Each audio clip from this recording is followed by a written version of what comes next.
On raconte que Gengis Khan voulait raser toutes les villes, anéantir l'agriculture sédentaire et fonder sur tout l'univers un empire d'herbes et de chevaux, un espace ouvert sans obstacle à la migration des nomades. De ces régions sont venues les cavaleries successives des invasions de la steppe, les Huns, les Mongols. Aujourd'hui, la commune populaire Van d'Est, district d'Ili, au nord-ouest du Xinjiang, région autonome de la République populaire de Chine.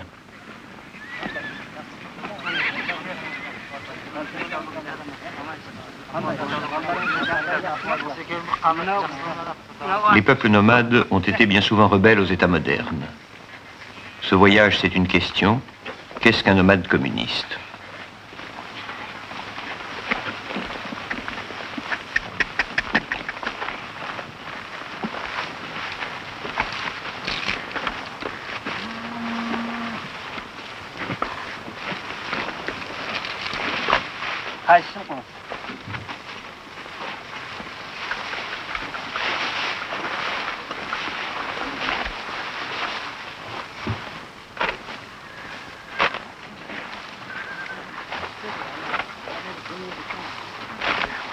Il y a 10 000 personnes dans la commune et 9 nationalités différentes. Mais 90% sont des Kazakhs, un peuple dont on dit qu'il est à l'origine des gitans du monde entier.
Un coin de prairie peut devenir une école comme une autre, une école où la classe, comme partout dans le monde, commence par l'appel des noms.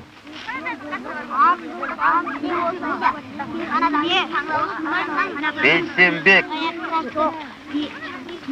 Aygul, Kuzdara, Kamunakan, Rinatkan, Malaybek, Sebepkan, Toktam,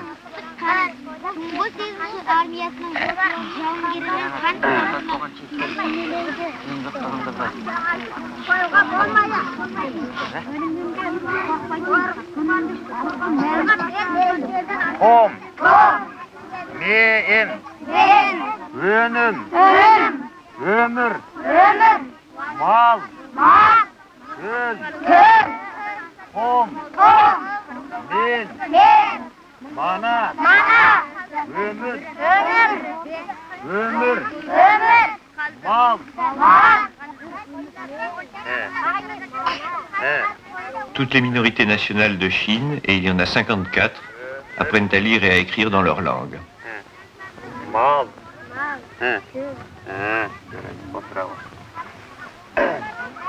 Ötse okuşlar. Biz niye erkek?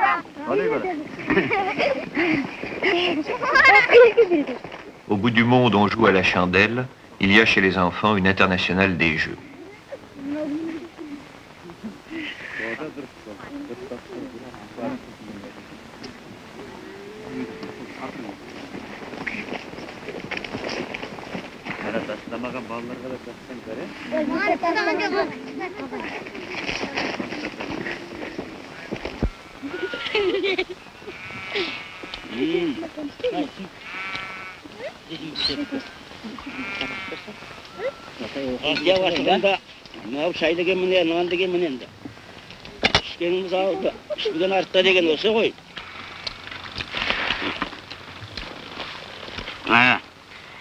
Je m'appelle Manaf.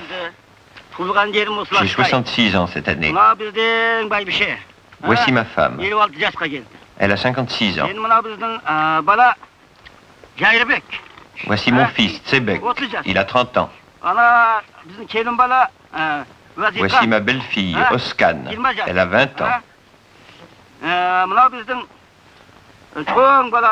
Celle-ci est ma petite-fille, enfant de mon fils aîné. Elle s'appelle Kumusai. Celui-ci est mon fils cadet, Mularkan. Et celui-là est mon plus jeune petit-fils.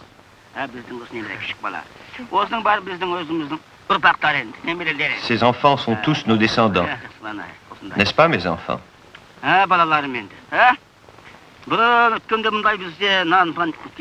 Mes enfants, autrefois, la nourriture et l'habillement nous manquaient. Nous avons tant souffert de l'oppression. Vous autres, vous êtes nés dans la nouvelle société, vous n'avez pas souffert de l'oppression.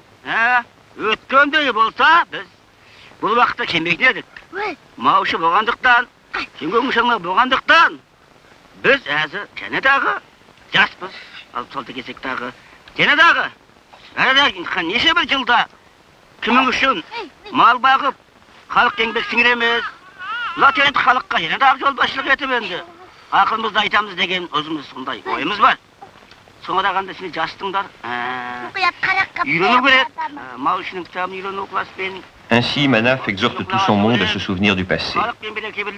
Manaf est un cadre, il est membre du comité du parti de la commune. Pendant la révolution culturelle, il a été vivement critiqué.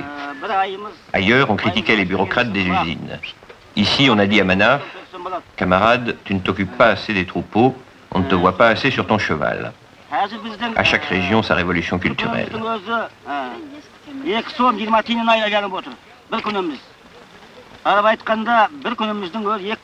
Manaf parle des revenus de la famille.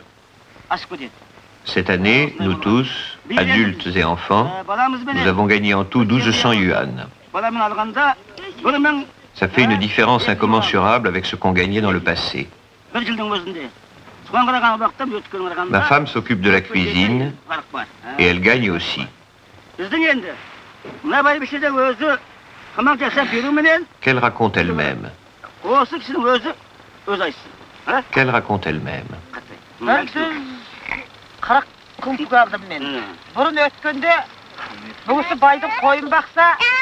Auparavant, mon mari gardait les moutons pour le Seigneur. Et moi, je ramassais de quoi faire du feu et je portais de l'eau. Avec tout cela, nous ne gagnions qu'un peu de farine de millet. Si je trayais les juments, je n'obtenais qu'un ou deux bols de lait. Je ne portais que des vêtements usés. Nous pouvions à peine apaiser notre faim. Aujourd'hui, la table est bien garnie. Il y a du thé noir et des galettes de froment. Je porte des vêtements et des robes de soie et de velours côtelé. Il n'y a rien à redire sur notre vie. Autrefois, nous vivions dans les larmes, et aujourd'hui, nous vivons dans la joie. Le jour tant attendu est arrivé. Celle-là est notre petite fille. Elle a 18 ans. Si c'était à l'époque du Kuomintang, où l'on ne connaissait que l'oppression, l'humiliation, la faim et le froid, on l'aurait vendue à l'âge de 13 ans.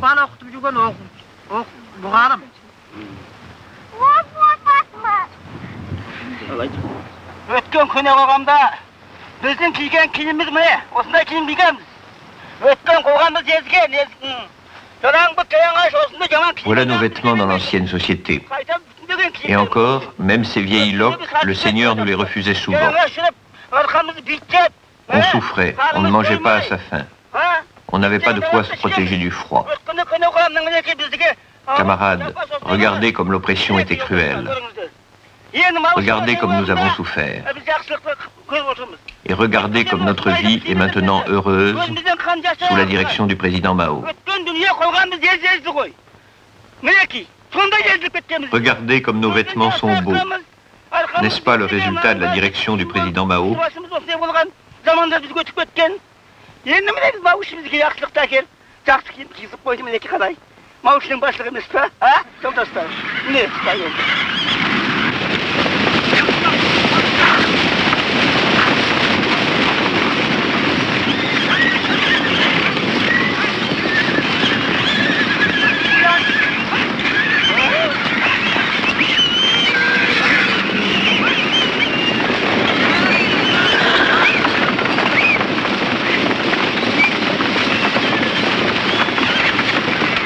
Avant la libération, il y avait 25 000 bêtes.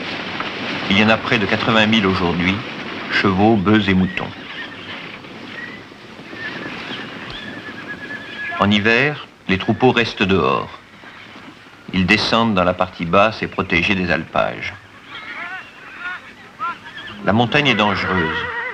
En 1967, une tempête de neige a isolé les troupeaux et les bergers. De petits groupes ont fait des prodiges pour les rejoindre et les dégager. Manaf, notamment, a conduit un de ces groupes. Il y a eu malgré tout 7 morts et 500 bêtes disparues. Et tout le monde est d'accord que sans la mobilisation de toute la commune, le désastre aurait été total. C'est, aux yeux des Kazakhs, un exemple des pouvoirs de l'entraide et du collectivisme.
Bir baktaşı onun mal bağı жағынан çıktım. Ce berger a été élu député de la région. Il y a en Chine des assemblées populaires à tous les échelons, de la commune au pays tout entier, en passant par le district et la province. On veille à ce que les minorités nationales soient toutes représentées à l'Assemblée nationale, même si elles sont très peu nombreuses. L'élu de la région insiste sur le fait que les députés à l'Assemblée nationale ne touchent aucun salaire spécial. Tous ont un métier et ils ne sont que des serviteurs des paysans pauvres et moyens pauvres.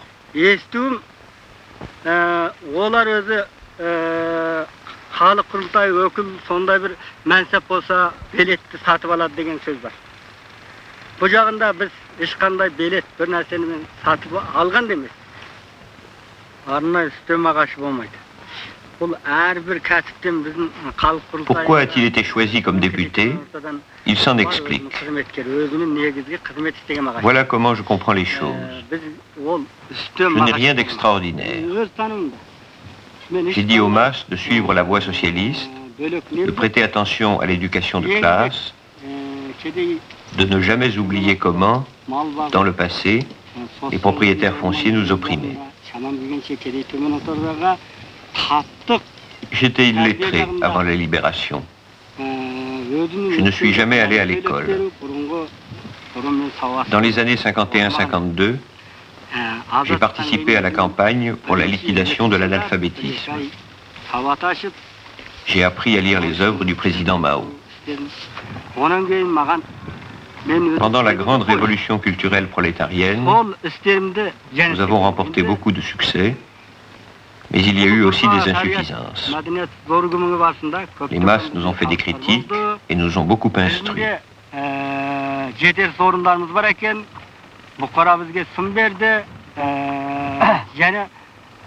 Si je cessais d'élever des moutons pour m'occuper uniquement de ma fonction de député, je risquerais de trahir mon passé. Je suis content de continuer mon métier de berger et de rester parmi mes frères de classe. J'ai toujours été berger. J'aime mon travail et je ne vois vraiment aucune honte à élever des moutons. Si les masses populaires ont des désirs à exprimer, des remarques à faire, je les transmets à l'Assemblée populaire.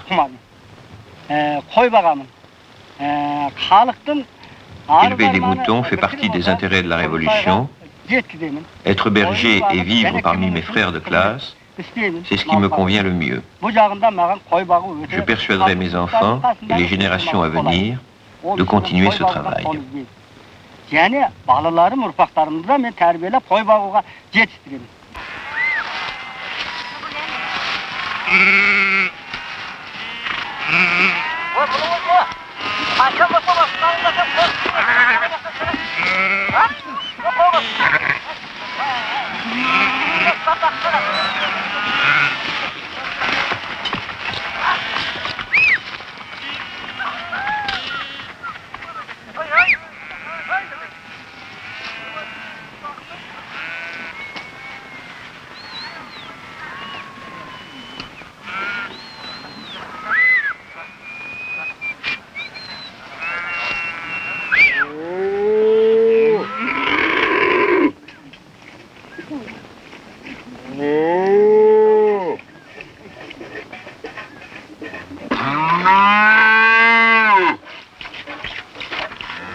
La plus grande partie des troupeaux est propriété collective, soit des brigades, soit de la commune populaire.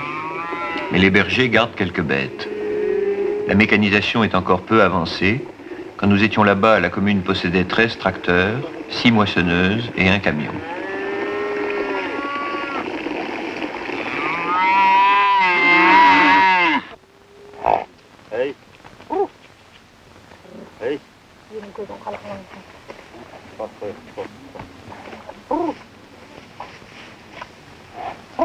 Hey. Hey.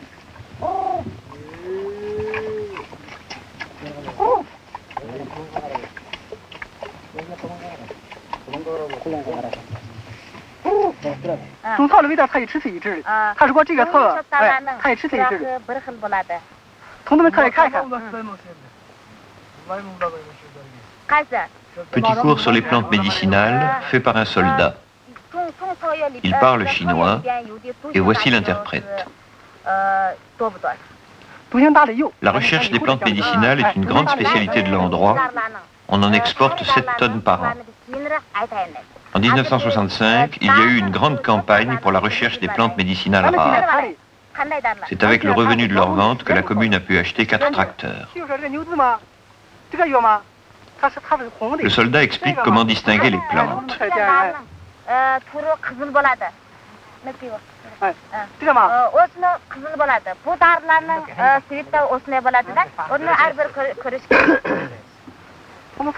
Les fleurs nous permettent de faire une distinction. Par exemple, celle-ci, que l'on appelle Niutse, elle est rouge, tandis que celle-ci est violette. Vous pouvez d'ailleurs le constater.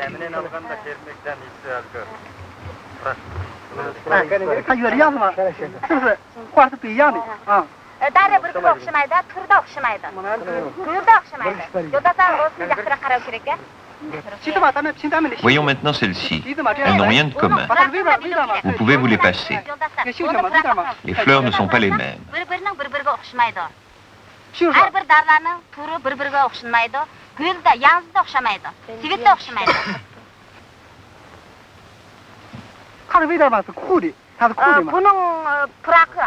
Donc les fleurs, les feuilles et les fruits de ces plantes médicinales nous permettent déjà de les distinguer. Il y a en plus leurs odeurs qui diffèrent et que nous pouvons sentir en les reniflant. Voici 2 plantes médicinales, vous pouvez les renifler. Cette plante-ci, que nous appelons Tutawang, elle a un goût amer. Léchez-la pour vous en rendre compte. C'est amer, n'est-ce pas? En les léchant, vous pourrez vous apercevoir qu'il y en a qui sont sucrés et d'autres qui sont amers.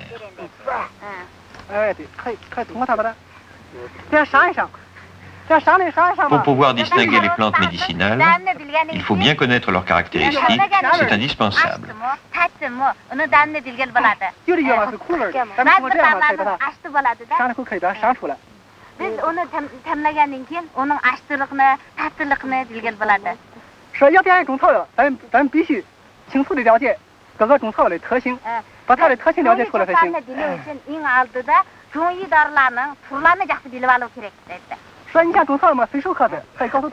Nous nous trouvons à proximité des grandes steppes, ce qui veut dire que nous pouvons en trouver partout.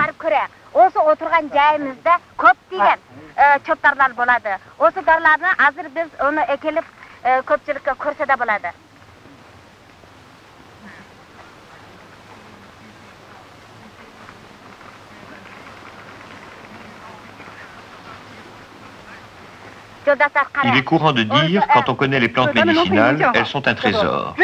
Sinon, elles ne sont que de vulgaires herbes. Voyez, en un rien de temps, j'en ai cueilli toute une poignée.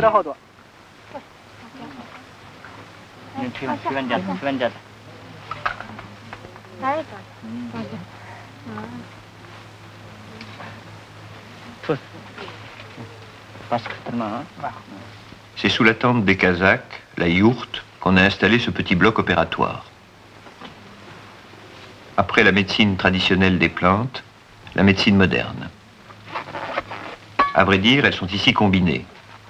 L'opération se fait sans anesthésie chimique, mais avec l'aide de l'acupuncture, qui atténue la douleur tout en laissant le malade conscient.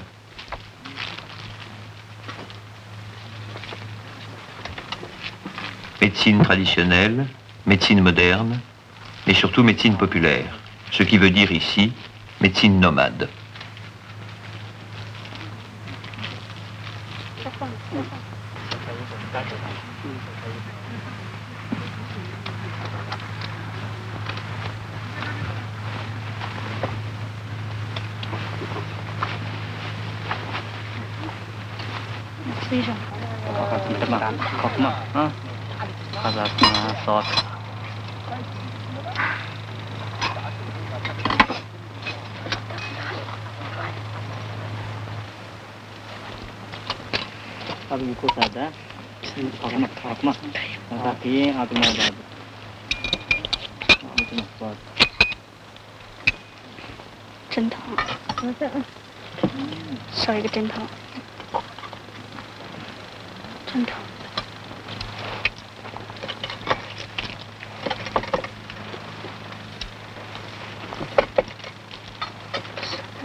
L'armée populaire joue un rôle important en ce qui concerne la médecine.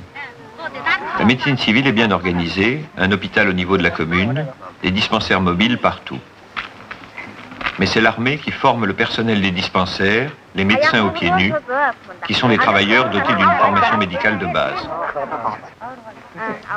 Cette équipe médicale a été envoyée par l'hôpital militaire de la région.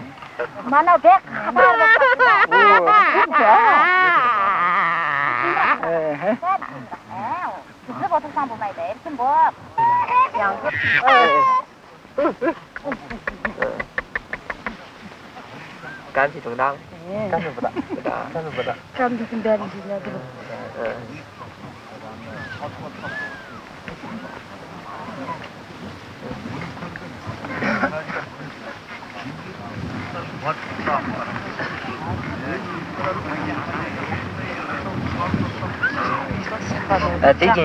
近挺多的，这是咳嗽。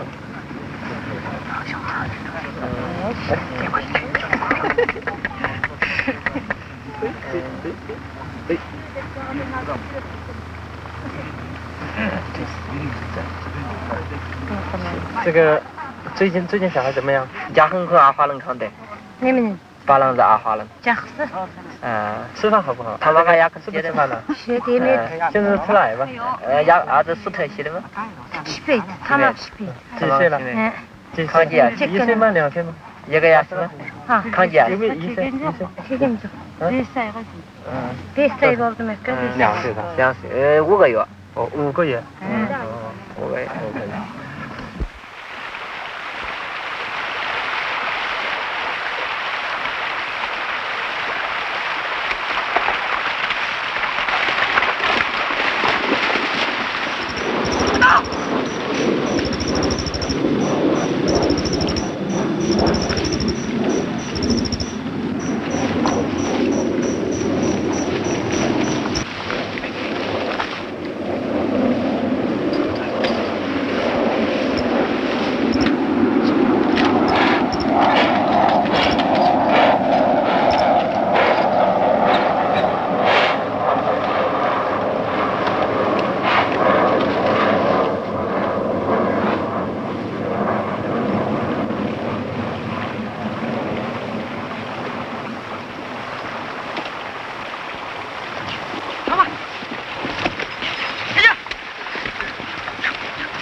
L'entraînement de la milice a, au Xinjiang, une signification politique particulièrement précise. Nous sommes vraiment tout près de la Russie. La commune Vent d'Est se décrit elle-même comme un avant-poste antirévisionniste.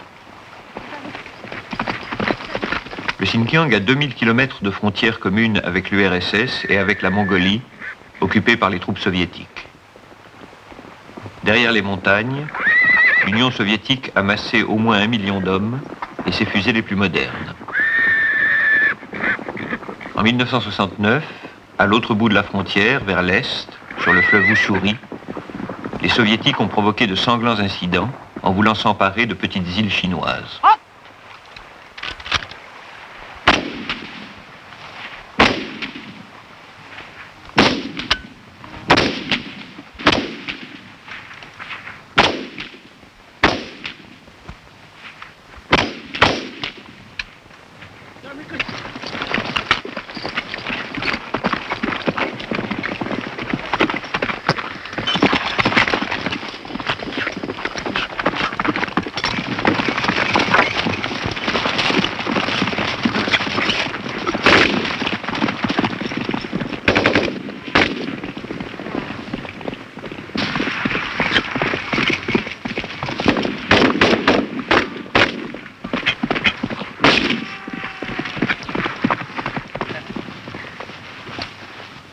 La pression de l'URSS sur le Xinjiang est très forte.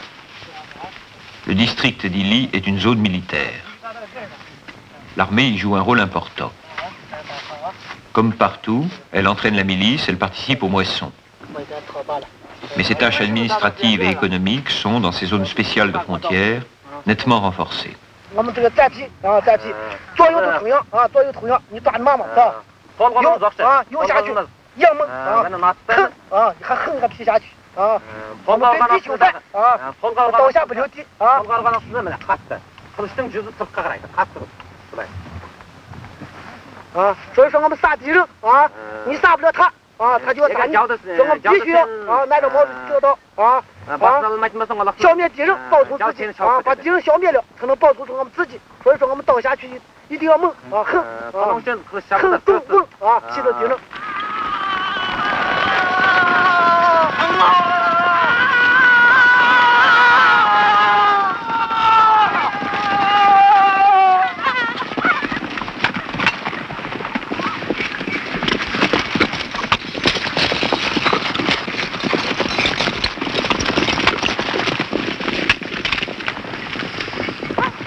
Outre l'orge et le millet, production traditionnelle, on a expérimenté de nouvelles cultures.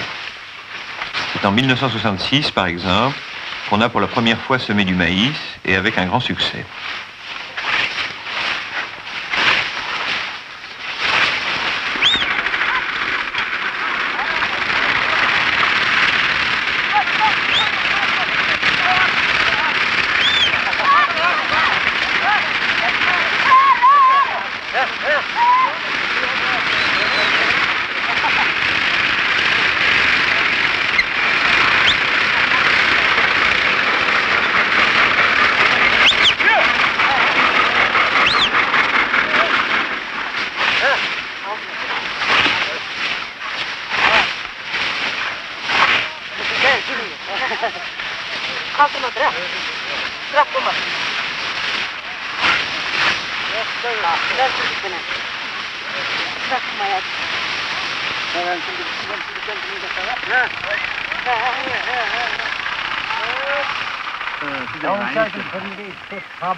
En Chine, pas de réunion sans gobelet de thé.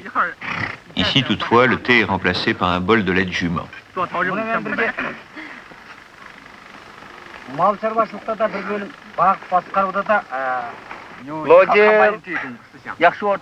C'est la réunion du comité du parti, organe de direction collective de toute la commune, c'est-à-dire de 10 000 personnes.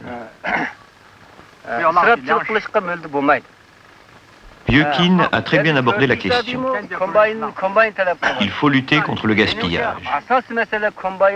La brigade numéro 4 réclame des moissonneuses-batteuses.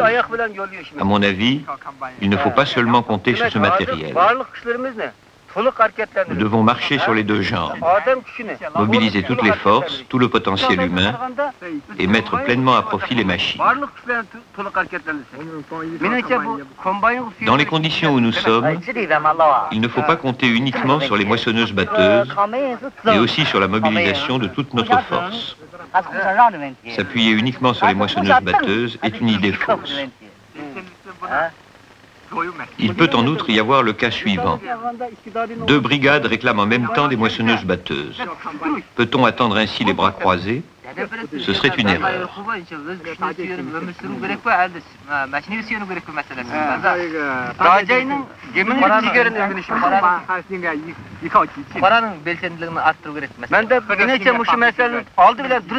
Cet homme est un Ouïghour.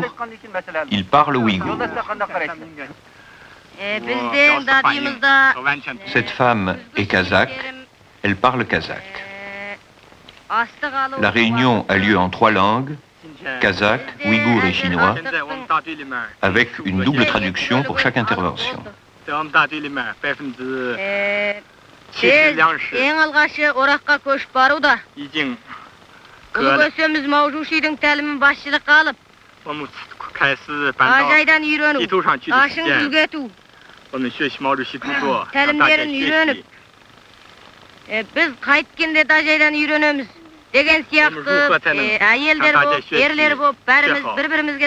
Les Kazakhs n'étaient pas musulmans, mais pratiquaient un paganisme local.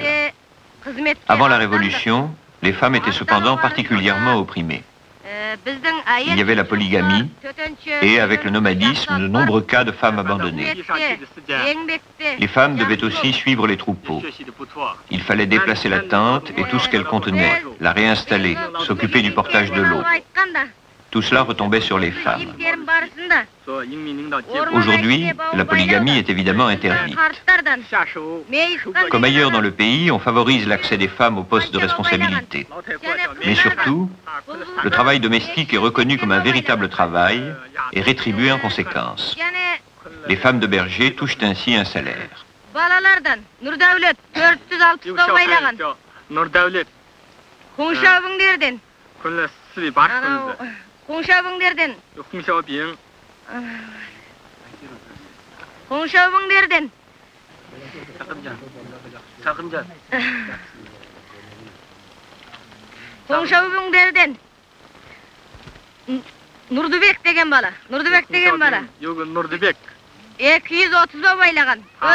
Le comité discute justement du rôle des femmes dans la moisson.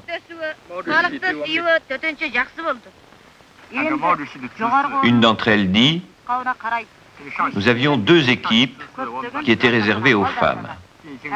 Équipe des femmes et équipe des jeunes filles. Cette année, même des femmes âgées de 60 ans s'y sont jointes.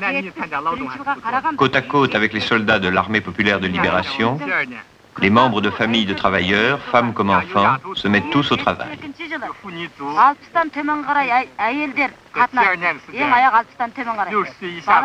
Remarquons que cette femme a parlé d'équipes composées uniquement de femmes. C'est la méthode adoptée partout en Chine pour combattre les anciennes idées patriarcales et libérer l'initiative des femmes.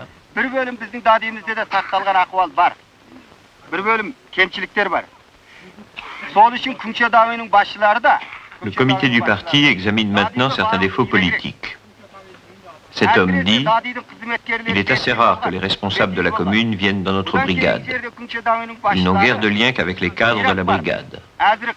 J'espère que les dirigeants de la commune viendront plus souvent chez nous pour diriger de plus près notre travail en prévision des grands froids. J'espère que les camarades secrétaires de la cellule vivront et travailleront côte à côte avec les masses et mangeront à la même marmite qu'elles. Voilà tout ce que j'ai à dire. »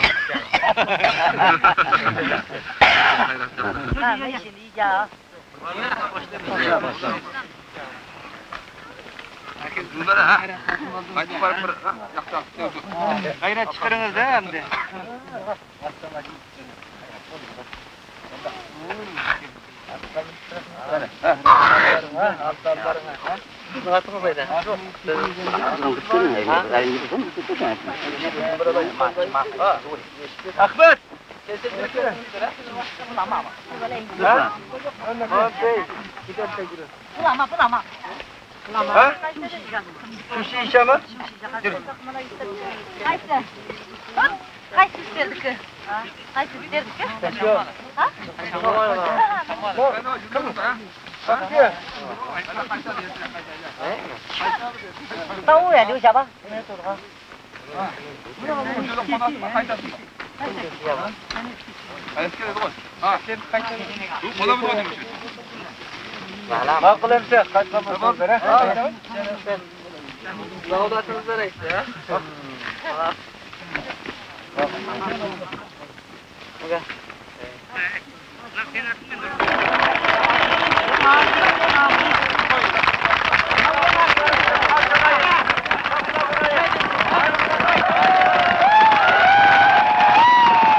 Une fois par an, avant la Révolution, venait le jour de la revanche des femmes.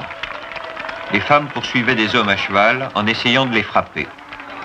Si la cavalière rattrapait l'homme, celui-ci était tenu de l'épouser. Les fêtes locales ont conservé ce thème de la poursuite. Évidemment, l'issue n'est pas la même.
Cette course est réservée aux enfants de 12 ans.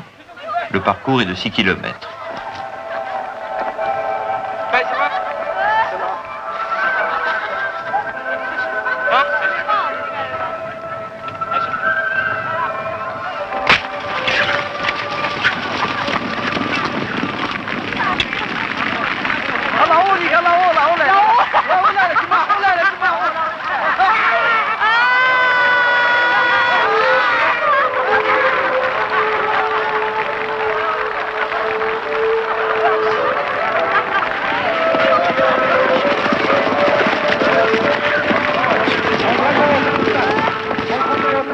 对。